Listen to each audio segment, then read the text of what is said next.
What's going on, good buddies? We're doing a running back ranking show right now where I'm going to take the week 14 running backs and rank them in order, probably a top 12. I would say we got about 12 RBs on the screen. My top 12 running back starts for week number 14, the Fantasy Football Show. Running back edition, week 14 edition begins right now. From the FantasyFootballShow.com studios, it's the Fantasy Football Show. I'm not going to spend a lot of time on number one. Is Christian McCaffrey. He's got one of the easiest rushing defenses, one of the easiest passing defenses to go up against, and he's Christian McCaffrey. You wouldn't sit him if he was going up against the best passing defense and best rushing defense in one. So that's all I got to say about that. Who is number two, though? That's a dilemma because you've got Kamara, you've got Zach Moss with a great matchup. You have Pacheco looking really strong. Does Eckler bounce back, or is he dead to you? I think Bijan's going to have a good week. Rashad White's been playing great ball. Devon Achane's back. Have I mentioned that Devon Achane's back? Devon Achane, please report to your shuttle to Saturn. Your shuttle is leaving. Prepare for departure. Touchdown probability high. Yeah, he's back. I'm going to roll with old reliable. And when I say reliable, I mean reliable off the field to do what he does off the field, but reliable on the field to do what he does on the field. Standing on business. This man has delivered for us all year long. Probably one of our most profitable predictions here on the channel. All offseason cranking out Kamara content. This man's winning league single-handedly. Top two running back last week. He plays Carolina. Easy against the run. And I would say medium type of defense against the pass. So he's going to have a field day. Kamara to the moon in week 14. To the moon. Next up, I'd have to say this one's going to piss a lot of people off, and I really don't care. Next up, my man, Devon Achane. Oh, did I mention Devon Achane's back? Has anybody seen the new video? Devon Achane, please report to your shuttle to Saturn. Your shuttle is leaving. Prepare for departure. Touchdown probability high. Touchdown probability is not just high. Multiple touchdown probability is always high with this guy. And he goes up against the Tennessee Titans in week number 14. A very decent defense against the run, but they're not ultra tough. They're around 10, 11, 12, depending on the metrics you look at. They're a good D. They're medium. They're more of an orange color if you look at strength of schedule indicators. And they're very, very, very easy against the pass, and this guy catches passes. So you can't look at with a pass catching monster. And most running backs, all three of these guys, are an equal part receiver, equal part running back. Look at the top three running backs this week are wide receivers and running backs combined. So you can't look at rushing schedule only. Achane against the Titans feels like 120 total yards, 1 touchdown, maybe a shot at 2 touchdowns because that's Achane, and 4 or 5 receptions. We'll see what he does. He's going to have a bad game here in the next couple weeks. He's going to have, look at me, look, bring it in. He's going to have Devon Achane a bad game at some point in the next couple weeks. You need to be prepared for that. And if you walk into my live stream and say, okay, what are we doing now? Now that he had a 4 or 5 point game. It's going to happen. Not every running back can deliver elite top 5 production every single week. Look at Jahmyr Gibbs. We'll talk about him in a minute. We're not walking away from Achane after a bad game.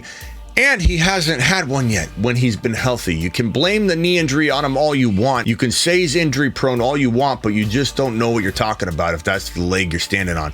Because he got an injury that anybody would have suffered with the original knee injury. And the second re-injury, which wasn't really re-injured, it was precautionary because he begged to go back in the game. That was a player landing right on his knee. So this whole notion that he's injury prone is ridiculous.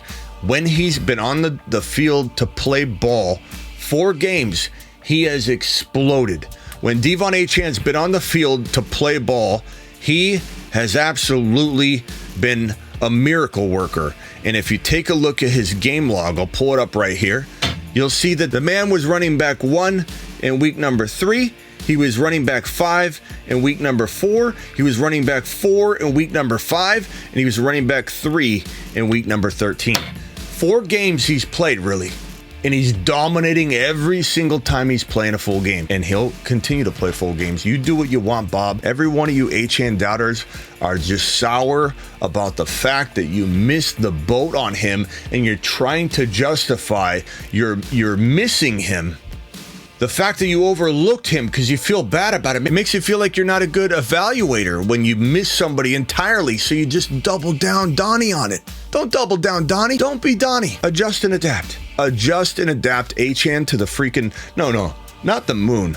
He's going to slingshot around the moon and head to Saturn. Okay, so I can't put Kyren any lower. I know his matchup is tough. It's Baltimore. They ranked 9 against the run. Tough defense, but that's not far from where Tennessee was at 11 with an orange color indicator, a medium rare type of matchup. Kyren can do a little damage against this 9th ranked run. And not to mention that the Baltimore Ravens are easy to throw on. And Kyren can be 100% receiver whenever he needs to be for a whole quarter, a whole half. This guy could have 100 receiving yards. There's no matchup that's going to worry me into sitting Kyren Williams. And there's no matchup, especially given his ability to dominate via the catch. And he's got a great matchup for that. There's no way I'm ranking him outside the top 5-6 running backs probably go forward. He is a top 5, top 6 locked and loaded RB. And if anybody asks me, should I start Achane? Should I start Kamara? Should I start Kyren? And you give me a dilemma, you're taking a lap. You don't waver on those guys. No one's wavering on CMC, but for some reason, people still doubt Achane because of all the negativity that's infectious and everybody's hearing it. So they're like, why am I still hearing it, Smitty? It must be bad. Something must be going on. Kyren's matchup, Smitty. I saw an analyst over here, an analyzing Angus over on this channel, this content creator said, watch out for this matchup. You don't watch out for a matchup with Kyren Williams. The matchup watches out for Kyren. A matchup doesn't slow down Kyren. Kyren slows down the matchup. Do it live. To the moon. This next one's tough because I know so many of you are panicking like Peter on this next one. I got a lot of panic Peters on the Jahmyr Gibbs front, but let me put your mind at ease. I'm ranking him as RB5. So when you ask me, Smitty, do I start Gibbs over this other flex option that I have? Hey, Smitty, I know you like Gibbs, but I was wondering... Okay, yes, so funny, people benching Gibbs. Can't believe it, Smitty. But, do we really like him this week? Okay, Smitty, I'm in a shark league, I promise you, but I have these 3 options. And I got so-and-so. Do you think maybe because of matchup, I know you love him, but maybe because of matchup, I don't put Gibbs in? No, unless you have 4 options on this side of the fence right here, and you can only play 3, then we have a conversation. But that's it. Anybody I list below, I have obviously ranked below Jahmyr Gibbs. Is there some risk? Absolutely. Has he played poorly the last 2 games? Yeah, but look what he did the previous 3 games. Correction. Last 4 games. I mean, what more do you want out of Jahmyr Gibbs? It is actually unbelievable when you take a look at this game log where he was running back. This is not too long ago. Only 2 weeks have gone by since he was in week 11 running back 3, in week 10 running back 2, the bye week 8 running back 1, and week 7 running back 3. Back to back weeks he was running back 3, 1, 2, and 3. And you're questioning him because he has 2 mediocre games in a row? It happens. You gonna bench Jahmyr Gibbs? No. The expectation from me, he's going up against a very easy rushing defense in Chicago. He's going up against a lukewarm to medium passing defense with a game script that probably tears down and wears down the freaking Chicago Bears. So guess what the defense is going to do? Give up yardage across the board. Gibbs is a must play every single week. If he didn't prove it to you in weeks 8 on, and then, you're letting this last 2 games affect you. If you can't respect being running back 3, 1, 2, and 3 in back-to-back weeks, then you don't deserve Gibbs on your team.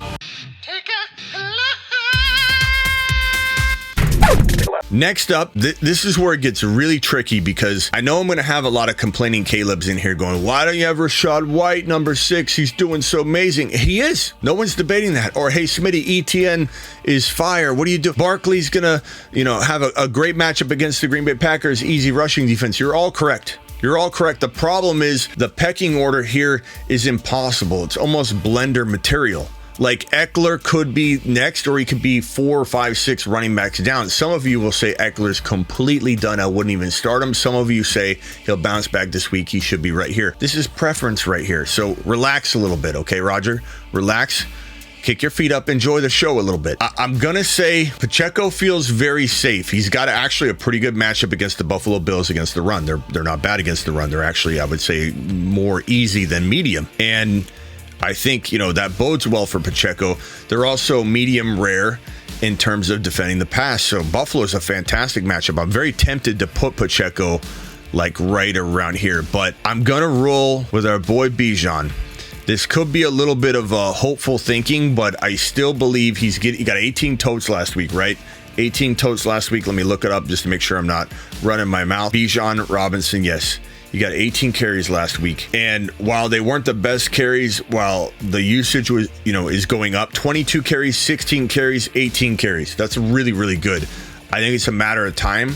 And I think the Falcons are winning, which is enabling to Arthur to continue to do what he's doing, which partly is good because he's feeding Bijan, right? And they're winning, so that's good. But they're giving him weird carries. They're not trusting him necessarily near the goal line like they should be all the time. They should be running the ball on the goal line, not trying trick plays, not trying to get in the end zone on 3 passing attempts in a quarterback bootleg or something. They get inside the 10, run the ball 3, or make it a 4 down territory situation. Run it 4 times in a row. You will get in with Bijan Robinson. That's the part that makes me feel like Arthur Smith's been enabled to continue to use the roadmap and game plan he's using, but the carries are there. So I'm going Bijan with this spot. So McCaffrey 1, Kamara 2, Achane 3, Kyren 4, Gibbs 5, Bijan number 6. And again, his matchup is medium rare against the run, Bijan, Tampa Bay, and then easy against the pass. And this is a running back that is, in my opinion, one of, if not the second best or third best receiving back in the National Football League. Very capable of being number 1 for the next, 8 years. He is a player. I do think he will potentially breach that 28 territory and play well. Depends on if he has any serious injury and such. But Bijan Robinson for the next, let's just call it 5 to 6 years. Let's be safe, okay? Let's be cautiously optimistic. The next 5 or 6 years after this season could rank number 1 in every category. He's that good. It does depend on Arthur Smith. I don't know if he'll be there next year. If Arthur Smith is there, we'll still be holding our breath, but I think Bijan's going to shine through. I think the talent's going to shine through on this one. And I think it's going to shine through from week 14 on. 14, 15, 16, 17. We still got 4 weeks for Bijan to explode. And in that could return or hover inside the top 5 running backs on the year. Even with the slow start and the headache, migraine game and everything, he could at the end of the season still be inside the top 5 running backs, with the next 4 starts being blow-up games. That's remarkable, and it shows how good he is. Pacheco, easy matchup against the run, just mediocre matchup against the pass, so Pacheco should have an excellent day. And so we're putting him, what do we put, Gibbs 6, so Pacheco 7. I mean, look at this list here. Moss has a great matchup, but disappointed last week, but great matchup. Jacobs could do well. Not an amazing rushing defense in Minnesota, and the way they're going to probably play moving forward. Pollard against the Eagles is tough. Rachaad White has a tough matchup against the Falcons. Believe it or not, they're good against the pass and the run, but he'll probably get his work done, but I don't think I could put him here because he's got Atlanta. Derrick Henry, hard matchup against the Miami Dolphins, rushing attack, but easy matchup catching the football, but I think that kind of limits him from being in the top 5, 6, 7, 8. For me, I'm going to probably roll, I guess I'm going to go with Eckler here. If he doesn't do it here, I think we start really bumping him down, but I think that a lot of people are going to run away from him too quickly and not realize that the Chargers are more of the problem here. Now that could continue on and be the problem this week and next week, and then we're like, okay, it is the problem. You're right, Smitty, but it's not going to get fixed this year. That's true. But or at least that could be true. But I'm going to put Eckler here, and I do believe that he could have one of those bounce back games that will have a lot of people have amnesia as to what's been going on the last couple weeks. So I think he's still a good buy low to a degree. He was one of my biggest avoids on draft day, but because you can get him low, it makes it a different entry point and a different expectation level. The risk versus reward ratio is completely different. I'm going to put him here. McCaffrey 1, Kamara 2, Achane 3, Kyren 4, Gibbs 5, Bijan 6, Pacheco 7, and Eckler 8. Probably Zach Moss 9, despite not coming through last week. I think his matchup against the Bengals being easy against the run, easy against the pass makes him a fantastic play. I think Jacobs with a mediocre rushing attack up against him this week, and then an easy passing situation should be conducive to a pretty good game overall. Again, as much as I want to put Pollard here, he has a horrible matchup against the Eagles, and so in turn the Dallas Cowboys face the Eagles, so Swift has a very, very tough matchup. I believe the Dallas Cowboys are third against the run, so these are two players I want to put higher, but we're just not going to do it. And Mixon has a pretty darn good matchup against the run. The Colts are 28th, but you know, we'll see what's what. I think he's probably close to this territory here because of the matchup, so we'll put him right here just in preparation. But I'd say Rachaad White, who has a very, very tough matchup, Swift, Pollard, those guys kind of get lumped over here, and I know we're eventually going to push him in to the lineup or into the ranking, but Monty, because he has a great matchup like Gibbs does, I'm going to put him here. I think he definitely could rank like in this territory too, you know, so it's kind of preference. If you pick Monty to outscore Gibbs, you probably want Monty about here and Gibbs over here. But it just depends on what running back you think is going to thrive the most. And they both could be around 9 or 8 or 7 because they could bleed into each other's production. But I'm going to put Monty right here. It's just kind of how, you know, my gut instinct tells me right now where to put him. And Barkley's got a mediocre matchup against the run.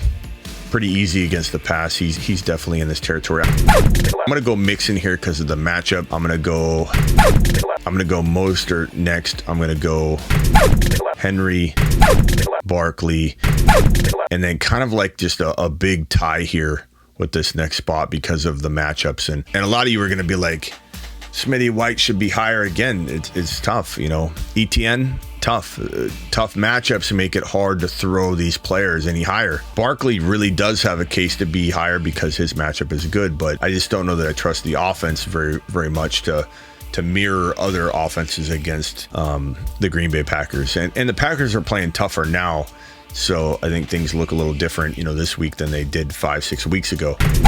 This is my ranking for week number 14. I mean, not everybody's going to agree, and that's the nature of rankings. No one's going to even have the same top 6 overall, let alone, what do we have? McCaffrey 1, Kamara 2, Achane 3, Kyren 4, Gibbs 5, Bijan 6, Pacheco 7, Eckler 8, Moss 9, Jacobs 10, Monty 11, Mixon 12, Mostert 13, Henry 14, Barkley 15, Pollard 16, ETN 17. So like my 17 is a big tie. So really we're going to call this the top 15 running back rankings plus, you know, the extra walking into week 14. If you got a dilemma, drop it below. I'll be live at 8 p.m. Eastern tonight, just like I am every single Monday through Friday.